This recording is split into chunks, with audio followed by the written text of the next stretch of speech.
Hello, everyone. Welcome back to Daily English Talk. I'm Cindy.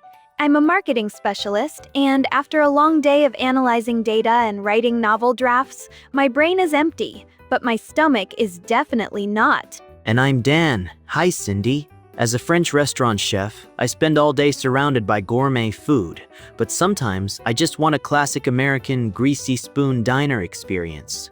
Give me a huge burger and a milkshake. Today's episode is a special one. Whether you're a traveler or moving to the States, dining out can be a bit intimidating. There are so many choices, social rules, and of course, the big tip culture. If you're new to the channel, welcome. I'm the early bird chef who loves rock music, and Cindy is our night owl creative lead. We're here to make your English journey fun and practical. So, let's grab a virtual menu and dive in. Before we start, please subscribe and give us a like. It really helps us keep this podcast cooking. Okay, Cindy, imagine we just walked into a busy restaurant in New York. The first person we see is the host or hostess. What do they usually ask? They'll look at us and say, "How many in your party?" Or, "How many today?" They aren't asking if we're having a party with balloons. They just mean, "How many people are with you?" Right. And if it's busy, they might say, "There's a 20-minute wait. Can I get a name for the list?" This is a great chance to practice your name in English. I usually just say Cindy.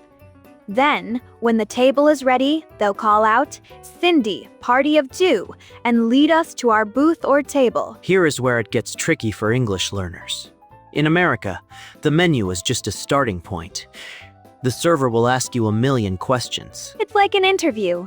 If I order the classic breakfast, the server says, "How would you like your eggs? Scrambled, fried, or over easy? And for your toast, white, wheat, or rye?" And it doesn't stop there. If you order a salad, they'll list 6 different dressings. If you order a burger, they ask about the cheese. It can feel overwhelmed, but remember, you can always say, "What do you recommend?" or "I'll have whatever the chef likes." Another life-saving phrase is "on the side." If you're like me and want to stay healthy, you can say, "Can I have the dressing on the side?" It gives you control. Let's talk about the most famous part of American dining, the free refills. I love this. In many countries, you pay for every single glass of cola. But in the US, if you order a soda, iced tea, or house coffee, the server will keep bringing more until you say, "I'm good, thanks." But watch out. This usually doesn't apply to alcohol or fancy specialty coffees. Don't expect 10 free lattes. Good point, Dan. Also, the server will often come by and ask, "How is everything tasting?" while your mouth is completely full of food. Every time. You just have to give a thumbs up and a muffled, "mm-hmm." It's a very American way of checking on the customer's happiness. Okay, the meal is finished, we're full. Now comes the part that confuses everyone, the gratuity or the tip. This is serious, guys. In the US, servers have a very low base salary. Most of their money comes from tips. The standard is 18 to 20% of the total bill. And if the service was amazing, some people leave 25%. When the server brings the check, they'll usually leave it in a small folder. You can just put your credit card in there. Nowadays, many screens will show you the tip options, 18%, 20%, or 22%. You just tap the one you want. It's much easier than doing math at the table. We can't finish this episode without talking about the size of the food. American portions are massive. They really are. I usually can only finish half of my pasta. But don't worry, it's not rude to leave food on your plate if you plan to take it home. Exactly.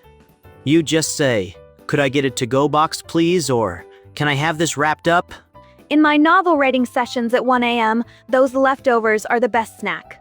Cold pizza or a half-eaten sandwich, it's perfect brain food for a night owl.